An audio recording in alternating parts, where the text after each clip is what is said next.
Welcome to It's Not Well in China. I'm your host, Robin Chang. And I'm Noah Liu. Today, we're bringing you an extraordinary case that spans 3 countries, 2 decades, and leaves a trail of questions that haunts families to this day. You know, Noah, when I first came across this story, I couldn't believe how it unfolded. It's about wealth, power, and how they can sometimes shield the darkest of crimes. We're talking about the case of Lin You, a member of one of China's wealthiest families, and the mysterious deaths of his 2 wives, which occurred nearly 2 decades apart. But let's start at the beginning, with a young Swedish woman named Veronica. The year was 1972, and in Sweden's second largest city, Gothenburg, a baby girl was born into a loving family. Veronica grew up to be vibrant and full of life. By 1991, she was a high school graduate who turned heads wherever she went. She was particularly skilled at horseback riding, but what really changed her life was a relationship with a Swedish man of Chinese descent. That relationship sparked something in Veronica, a deep fascination with Chinese culture. She enrolled in Chinese language courses at the University of Gothenburg, and she was a natural. She blazed through every course they offered. And then she made a decision that would change everything. In 1995, at just 23 years old, she packed her bags and moved to Dalian, China. Now remember, this was 1995. China was still very much in transition, opening to the world but still quite different from what it is today. I can imagine her parents must have had some concerns about their daughter moving to such a foreign environment. They did, but what's touching is that despite their worries, they fully supported her decision. This was clearly a family that encouraged their children to follow their dreams. Now, for those who might not be familiar with Dalian, it's a major port city in northeastern China. Veronica started teaching English there while continuing her language studies. And this is where fate steps in, Noah. Right, and it's important to note the timing here. That same summer, the owner of the Dalian Wanda football team, Wang Jianlin, was looking to recruit players from Europe.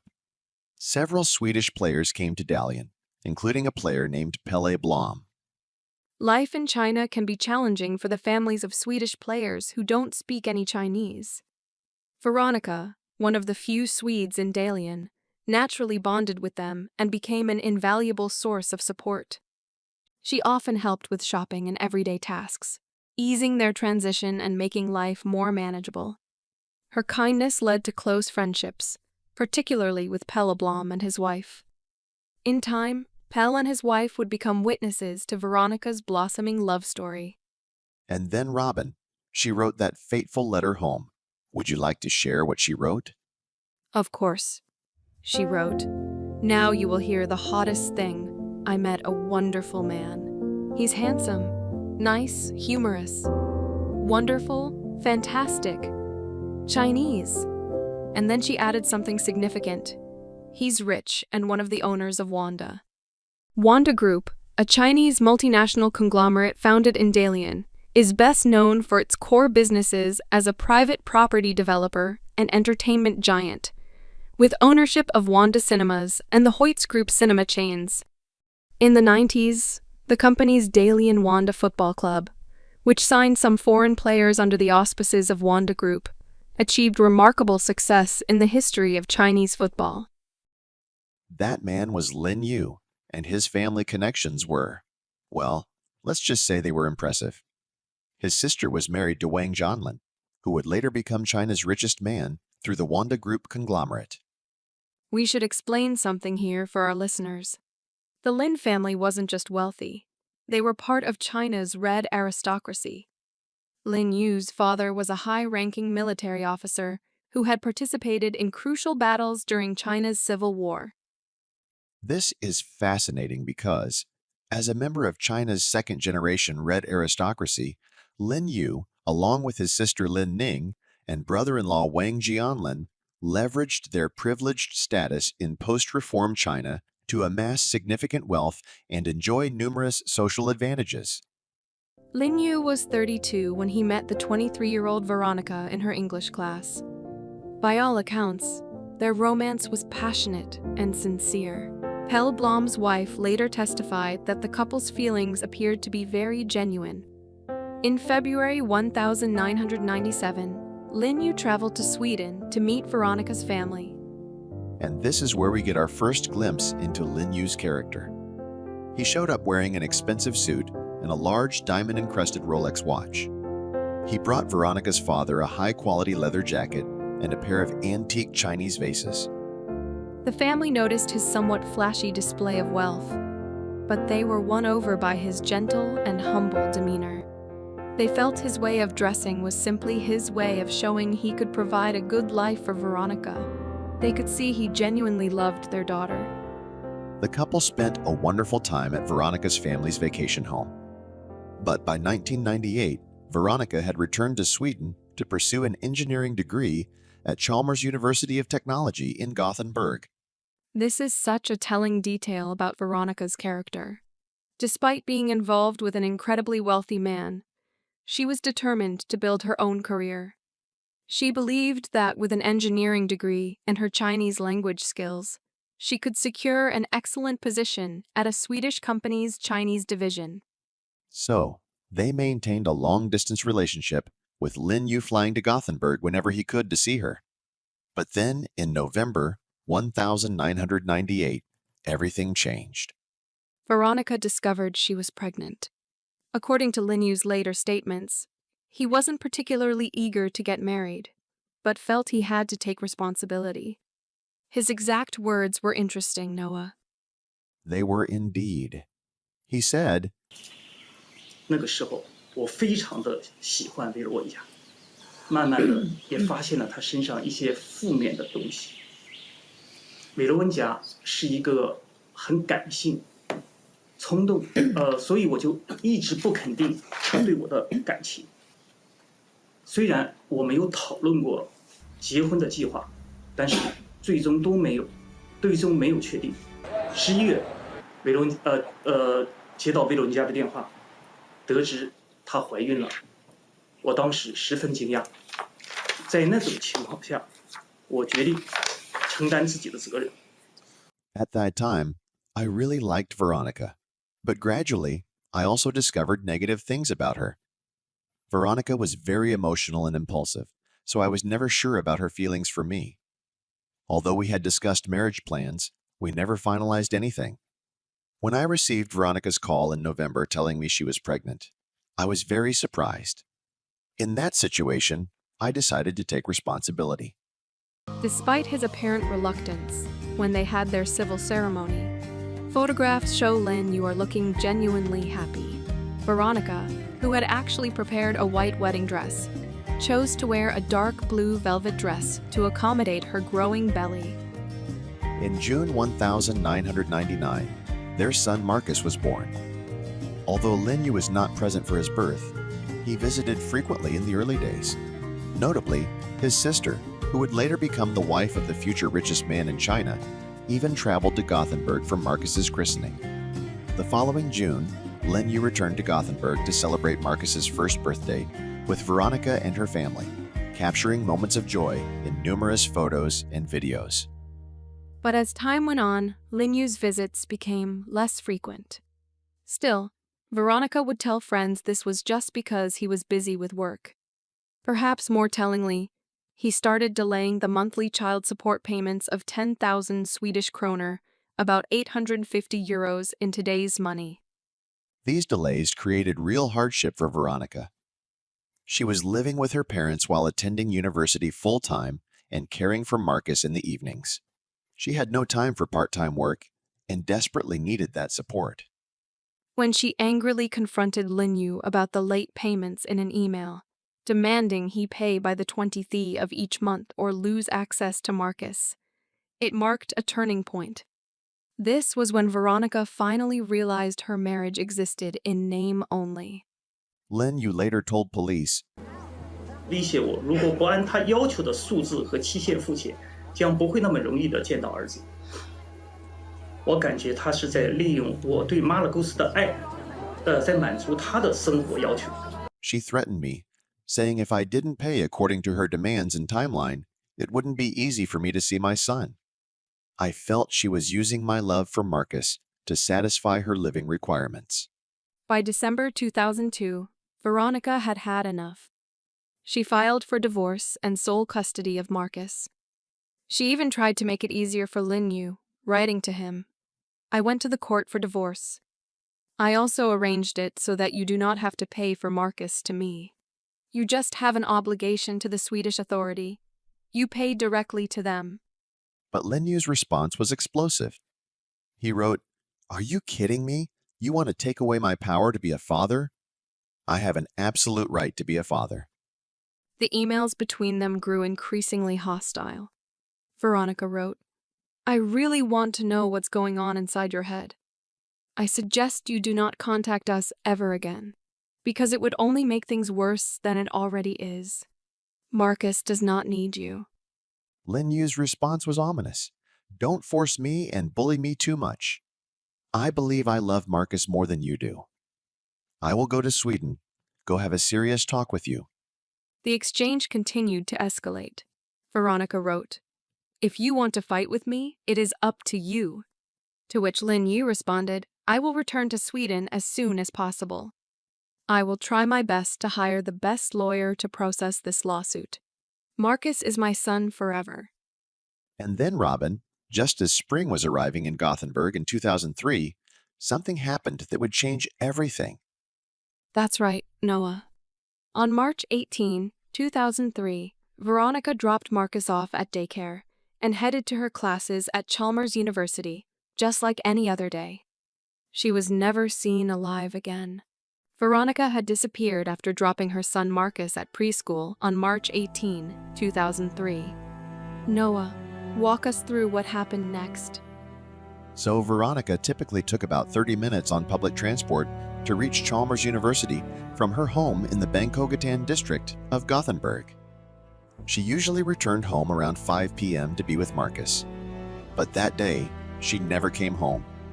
Her family and friends tried calling her repeatedly, but her phone just rang and rang with no answer. By 9 p.m., her parents were worried enough to contact the police. Initially, the police didn't seem too concerned. They took down the missing person information, described her as female 30 years, 168 km tall, dark brown shoulder-length hair, looks good, but that was about it. Right, and they noted she was last seen wearing a black leather jacket, pink blouse with white chalk-line stripes, and high-heeled shoes. It wasn't until she'd been missing for over 24 hours that they really started acting. That's when they began a door-to-door search in the Bangkok district and brought in police dogs. But here's where it gets interesting. They started tracking Veronica's phone, which was still ringing when called. And incredibly, the signal led them right back to Veronica's own apartment building. Can you imagine that moment, Noah? The phone they'd been trying to track was right there the whole time. The police methodically searched the building, with officers stationed at each door, calling Veronica's phone and listening for the ring. At 8:05 p.m. on March 19th, they heard it, coming from an apartment on the first floor. When they broke in, they found Veronica in the bathroom, surrounded by blood. She was already dead. But here's where the story takes another turn. This wasn't her apartment. No, it belonged to a 44-year-old Chinese man named Tang Kingshom. He'd been living in Sweden for years, working hard and sending money back to his family in China. He and Veronica's parents were neighbors, though they only exchanged nods in passing. Tang's English and Swedish weren't great, so Veronica, who spoke Chinese, would often help him with important documents. By all accounts, she was always happy to help. But now Tang was nowhere to be found. His passport and clothes were gone, and he hadn't shown up for work on March 18th, the day Veronica disappeared. He hadn't even called in sick. So naturally, Tang became the prime suspect. Police thought he might be trying to flee the country, and his phone signal was being picked up near the Danish border in southern Sweden.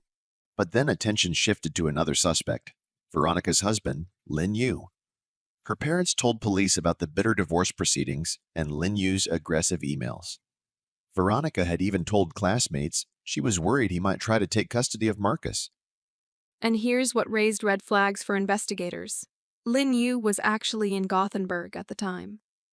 He was staying at the Sheraton Hotel downtown, but unlike his previous visits, he hadn't told Veronica or her family he was coming. Police arrested Lin You on March 19, the same day they found Veronica's body. But during questioning, he had an airtight alibi. That's right, on March 18th, the day Veronica was killed, Lin You had spent the entire day with a Swedish businessman, visiting various locations. They had dinner, drinks, and then spent time at a casino until late at night. Multiple witnesses and surveillance footage confirmed their movements. After 5 weeks, with no evidence linking him to the murder, the district court released Lin You. He left Sweden the very next day, accompanied by his lawyer. But the case was far from over.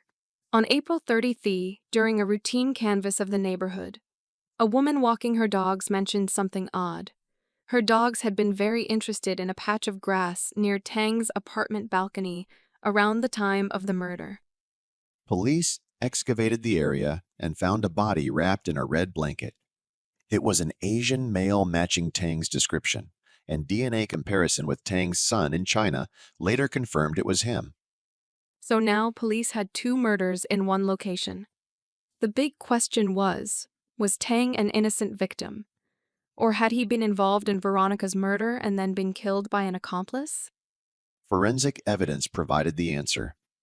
Bloodstain analysis in Tang's apartment showed that Veronica's blood appeared after Tang's, meaning Tang had died first. This almost ruled out any possibility that he was involved in Veronica's murder.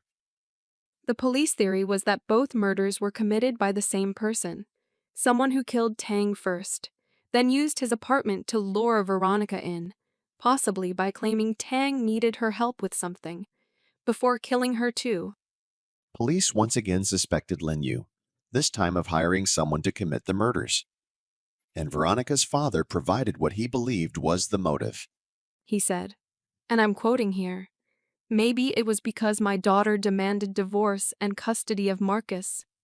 According to the legal documents, Lin You would have to split a large portion of his assets. Because he was a very wealthy man, he didn't want a divorce, and he wanted to get Swedish citizenship through marriage. But his citizenship application was rejected because he didn't spend enough time in Sweden. Also, a wife wanting divorce might be hard for a Chinese man to accept. The investigation revealed more suspicious details. A week before Veronica's death, on March 11th, Lin You, who was in China at the time, had arranged to fly to Germany with a company employee for a boat show and business meetings with a German company. But when police contacted the German company, they said that while Lin You had set up the meeting, he never showed up. Investigators believed Lin You and his employee had flown from Germany to Gothenburg and checked into the Sheraton Hotel without notifying Veronica's family. After expanding their investigation, witnesses reported seeing Lin You walking from the Sheraton Hotel to near Veronica's home. He was also spotted lurking around Marcus's preschool. But they still needed that crucial piece of evidence linking Lin You to both murders. And then the forensics team made a breakthrough. They found blood from a third person on a telephone line splitter in Tang's apartment bedroom. DNA analysis showed it belonged to an East Asian male, but it didn't match Lin Yu's DNA. This led police to suspect that this blood belonged to the company employee who had traveled to Germany with Lin You, the actual killer who had injured himself during the murders. And then they found something even more damning. When the forensics team thoroughly searched Lin Yu's hotel room at the Sheraton, even though several guests had stayed there since, and it had been cleaned multiple times, they found a crucial piece of evidence. On the bathroom floor, they found blood that matched the DNA of the unknown person from Tang's apartment. This evidence strongly connected Lin You to the suspected killer. And it was around this time that Marcus, now almost 4 years old, received a birthday present from his father, as if nothing had happened. Based on the evidence they had gathered, Swedish investigators developed a theory about how the murders were carried out. Noah, Can you walk us through what they believed happened? They believed Lin You had planned the murders while still in China. He used a business meeting in Germany as cover to get Schengen visas for himself and the killer. After landing in Germany, they immediately headed to Gothenburg. And this is where Tang comes into the picture. Lin You knew Tang from his previous visits to Gothenburg and was aware that Veronica often helped him with documents. This made Tang's apartment the perfect location for the crime. The theory was that the killer easily gained access to Tang's apartment by claiming to be Lin Yu's friend. After killing Tang, he waited for Veronica to return from school, either tricking her into entering or forcing her in. After murdering Veronica, the killer left her body in the bathroom but buried Tang in the backyard. He took Tang's passport, phone, and clothes to create the illusion that Tang had fled. The investigation revealed that the killer then went to Lin Yu's hotel room at the Sheraton to clean up his wounds, which is how his blood ended up in the bathroom. Swedish authorities asked Lin You to return to Sweden for questioning, but he refused, claiming innocence. He did, however, try to gain custody of Marcus through his lawyers. The civil court awarded custody to Veronica's parents instead. With Lin Yu's refusal to return to Sweden, police began tracking down the suspected killer. Working with German and Chinese authorities, they identified him as a man named Zhang Jianlin, who had traveled to Germany with Lin You as a company employee shortly before the murders. Zhang returned to China soon after Veronica and Tang were killed. In late November 2005, Swedish police flew to China to investigate further. They planned to interview 3 people: Lin You, the suspected killer Zhang, and this is interesting, Lin Yu's secretary and girlfriend Lily. Lily is a crucial figure here because she had booked the flights to Germany for Lin You and Zhang through a travel agency. Plus, she had been writing all of Lin Yu's English emails during the divorce negotiations with Veronica, as Lin You didn't use English. The meeting with Lily was, well, it was something else. She showed up wearing a baseball cap and sportswear, very Western-style clothing.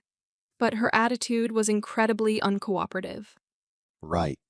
She responded to almost every question with, "I don't know." When asked if she had booked the flights for Lin You and Zhang, "I don't know."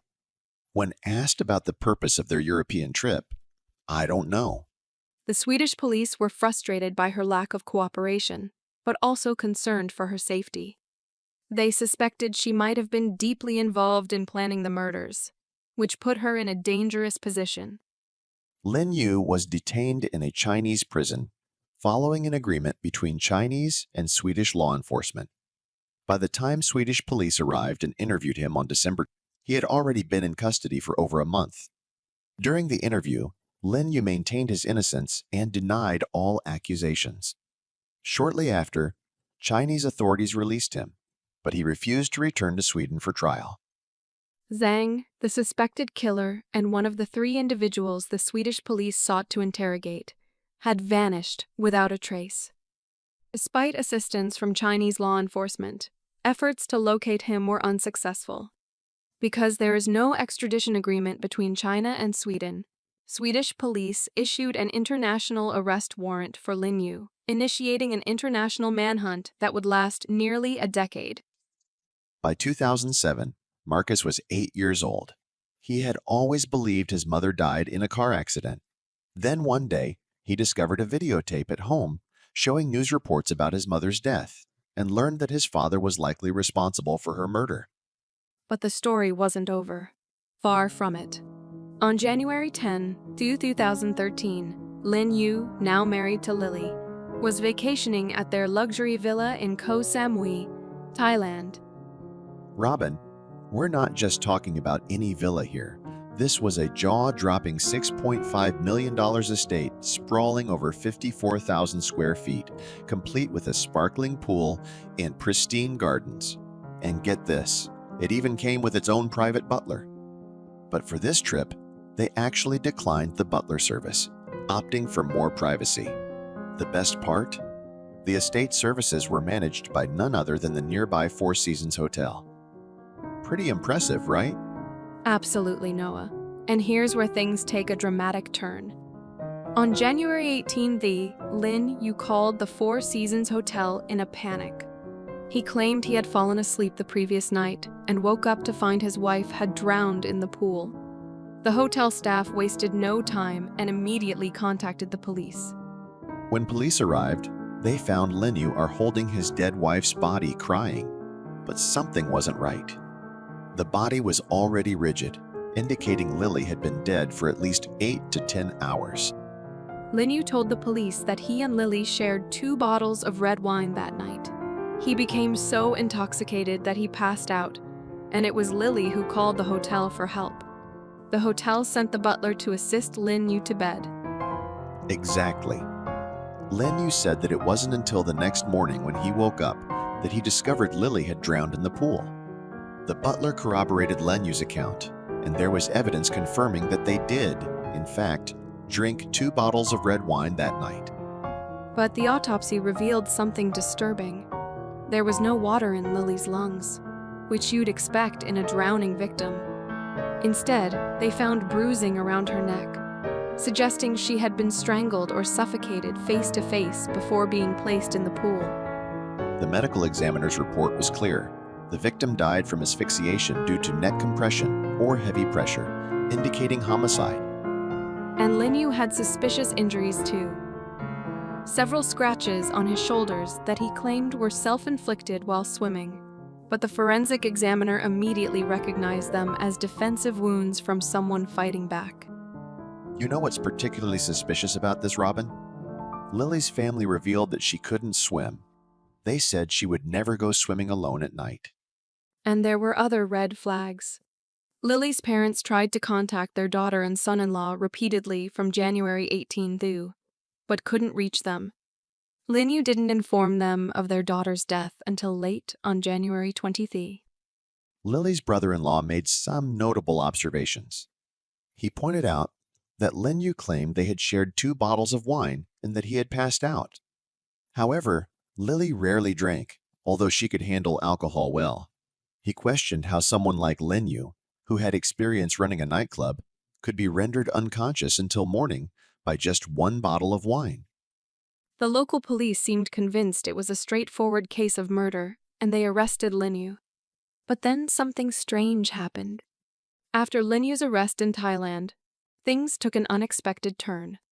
His lawyers petitioned Thailand's Crime Suppression Division, claiming he was being treated unfairly by the Koh Samui police. This triggered something significant. The Royal Thailand Police formed a special fact-finding committee and assigned the case to their Department of Special Investigation, or DSI. And here's where it gets interesting. The DSI took over the case in April and immediately started criticizing the Koh Samui police's work. They claimed there were major errors in evidence collection that made much of it inadmissible. Shortly after, the DSI dismissed the case, citing insufficient evidence to prosecute. But a reporter from Thailand PBS, who was covering the case, suggested something else might have been at play. Possible police bribery. Lily's family refused to accept this conclusion. They went to Thailand and filed a civil case in the Koh Samui court, which was accepted. The court issued an arrest warrant for Lin You, but he was released on bail after paying about $140,000. Technically, he wasn't supposed to leave Thailand while on bail, but somehow he managed to return to China anyway. Then, on January 30, 2014, Chinese New Year's Eve, this story exploded on Chinese social media. A user on Tianya, China's largest online community at that time, posted about a family dispute, mentioning that their sister-in-law's sister had died in Koh Samui. Another user followed up with a post titled "New Evidence in the Swedish and Thailand Wife Murder Cases of Wang Sicong's Uncle." And that's when Chinese citizens learned who Lin You really was. Right. He wasn't just a wealthy businessman accused of killing 2 wives. He was the brother-in-law of Wang Jianlin, China's richest man, and the uncle of Wang Sicong, one of China's most famous socialites. We should explain who Wang Sicong is for our listeners. He's the only son of Wang Jianlin and Lin Yu's sister, Lin Ning. Born in 1988, he became famous for his flamboyant displays of wealth, frequent girlfriend changes, and outspoken criticism of celebrities. He was so well known that BBC even featured him in their documentary series Secrets of China. But interestingly, this usually outspoken figure would fall completely silent whenever anyone asked about his two aunts, who had met untimely and tragic ends. Some people noted that Wang Sicong had been close to his uncle since childhood. After the cases became public in China, Wang Sicong tried to divert attention by launching a major giveaway on Weibo, China's version of Twitter. The grand prize was a trip to a luxury resort his father's company had just opened. But the Swedish police, upon learning of Lily's death, saw their earlier fears realized. They had worried about her safety 8 years before, and now she was dead. Then, in June 2014, something remarkable happened. Lin You, now 51, and traveling with his third wife, a 21-year-old yoga instructor, attempted to enter the United Kingdom. He was using a passport under the name Lin You, but UK Border Control's facial recognition technology identified him as the internationally wanted suspect Lin You. He was extradited to Sweden and held in a Gothenburg prison awaiting trial. The investigation into Veronica's murder was reopened. In October 2015, Swedish police asked Chinese authorities about the whereabouts of Zhang, the suspected hired killer. Chinese police reported that Zhang had been missing for several years, with no traces of travel or consumption records in their system. Some speculated he had been silenced. It had been 11 years since Veronica's murder. Her family never imagined they would see Lin You face trial. In mid-January 2016, Lin You was charged with 2 counts of inciting murder, 1 for Veronica and 1 for Tang. He denied all charges, appearing in court in expensive suits and represented by 3 lawyers. This trial was particularly difficult for Veronica's family because it was the first time they learned the details of her death, how she had fought for her life until her last breath. Despite this, Veronica's father maintained remarkable composure, even nodding politely to Lin You, who nodded back. The prosecutor, Ulrika, argued that Lin Yu's motive for murder was clear. Veronica wanted a divorce, but he didn't want to split his assets or lose his path to Swedish citizenship through marriage. Plus, Swedish law meant he could lose both substantial wealth and custody of Marcus in the divorce. The prosecution believed Lin You had Tang killed to use his apartment as the murder scene and create the false impression that Tang had killed Veronica. Lin You insisted he had never met Tang, but Veronica's father contradicted this, saying Lin You had met Tang several times at our building. They were both from China, after all. Another Chinese resident confirmed that Lin You had met both of them. After 2 months of trial and testimony from over 40 witnesses, the jury reached a verdict. They found Lin You guilty of inciting Veronica's murder, noting the particularly cruel and cold-blooded nature of the crime. He was sentenced to life in prison. However, they found insufficient evidence to convict him of Tang's murder, suggesting Tang's death might have been outside Lin Yu's control. Since Marcus was the Lin family's only grandson, Veronica's family had to move to an undisclosed apartment, fearing Lin You might send someone to take the child. The court also ordered Lin You to pay 660,000 kroner, about $63,000, in compensation to Marcus, since he had abandoned his son for 13 years. But this wasn't the end. Lin Yu's 3 top lawyers found what they called a loophole. They discovered that before the verdict, a juror had posted personal opinions about Lin You on Twitter, potentially compromising the trial's fairness. The court accepted this argument and declared the previous verdict void. A new judge was appointed, a new jury assembled, and Lin You faced a second trial. Veronica's father remained optimistic, thinking this was just a procedural correction to fix a legal flaw. He expected the same result. But on September 10, 2016, the new verdict shocked everyone. The court found insufficient evidence for both charges of inciting murder. Lin You was released. The very next day, September 11, Lin You boarded a flight to China under his lawyer's protection. The Swedish prosecutors appealed and demanded a retrial. They sent court summons to Lin Yu's address in China, but he never responded. Once again, Swedish law enforcement issued an international arrest warrant for him.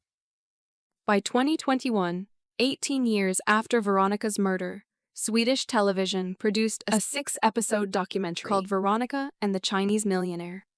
It detailed Veronica's life and the entire investigation and trial process. Marcus, who was barely 4 when his mother died, had grown into a young man. At 22, he appeared in the documentary, wanting to contact his father and learn the truth about his mother's death. Marcus had been raised in Sweden by his grandparents, never having contact with his father or any relatives on his father's side. He wrote a letter to his father, had a Chinese friend translate it, and sent it to Lin Yu's company address in China.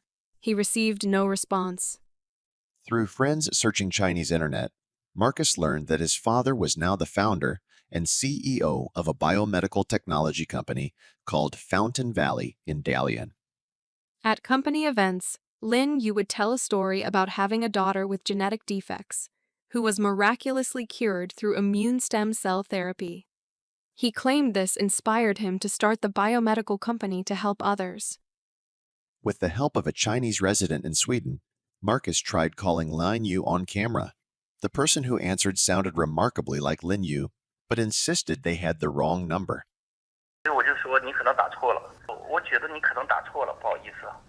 It's heartbreaking, Noah. First, Marcus lost his mother's love through murder, and when he finally gathered the courage to explore his Chinese heritage and seek answers, his father rejected him again. Then something unexpected happened. On October 7, 2023, Lin Yu was detained by Chinese law enforcement. And on March 14, 2024, he was formally arrested in China for murder charges. Some speculate this arrest was connected to political shifts in China's upper echelons. The victims' families have received emails from Chinese police requesting investigation information, which Swedish prosecutors have confirmed. A Chinese lawyer has stated that Lin You is more likely to be tried in China than extradited to Sweden.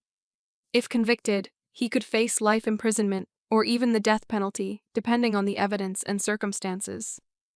When Marcus heard this news, he said something profound. "I don't want my father to die, or I'll never get my answers."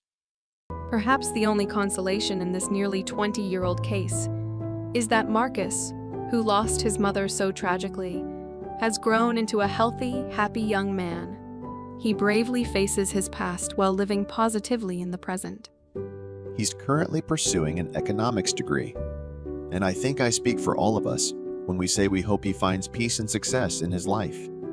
Thank you for listening to It's Not Well in China. I'm Robin Chang. And I'm Noah Liu. Stay safe, everyone.